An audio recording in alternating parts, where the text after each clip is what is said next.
சின்ன பிள்ளைங்கள்ல இருந்து 30-35 வயசு உள்ளவர்கள் வரைக்கும் விஜய் விஜய்ன்னு இந்த பக்கம் அலைகிறாங்க இல்லையா? இவங்கெல்லாம் யாரு? இவங்கெல்லாம் கடந்த 30-40 வருஷமா தமிழ்நாட்டில் செயல்படுத்தப்பட்ட 2 திராவிட கட்சிகளும் மாற்றி மாற்றி செயல்படுத்திய மக்கள் நல திட்டங்களால், கல்வி திட்டங்களால் பயன்பெற்றவர்கள். இந்த திட்டங்கள் மூலமா தானே நம்ம படிச்சோம்.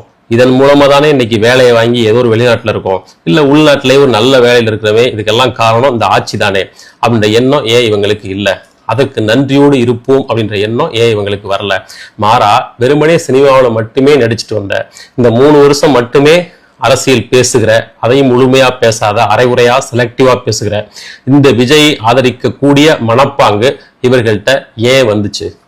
மாற்றம் வேணும் மாற்றம் வேணும்னு இவங்க சொல்றாங்களே, உங்களுக்கு என்ன மாற்றம் வேணும் அப்படின்னு யார்ட்டையாவது கேட்டு பார்த்தா அவங்களால அதை எக்ஸ்பிளைன் பண்ண முடியுதா?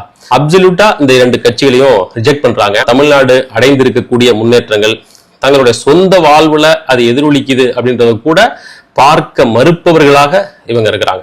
இதற்கு யார் பொறுப்பேற்பது?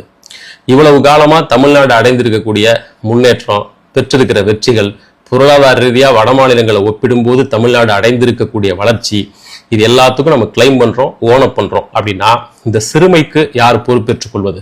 அதுவும் நம்ம தான் பொறுப்பேற்றுக்கணும். நம்முடைய கல்வி முறையில, பாடத்திட்டத்துல தமிழ்நாடு ஏன் இந்த அளவுக்கு வளர்ந்துருக்கு அப்படிங்கிறத அரசியல் ரீதியா இவங்கள்ட்ட கொண்டு போய் சேர்த்திருக்கோமா?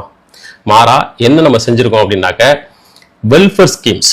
இவங்க இப்படி இன்னைக்கு சிந்திக்கிறாங்க அப்படின்னாக்க, நீ படிச்சு முன்னேறு போன்னு திரும்ப திரும்ப தனி மனித முன்னேற்றத்தை மட்டுமே அடிப்படையாக கொண்டு 2 திராவிட கட்சிகளின் பொருளாதார கொள்கைகள் வகுக்கப்பட்டதுதான் நேரடியான ஒரே காரணம்.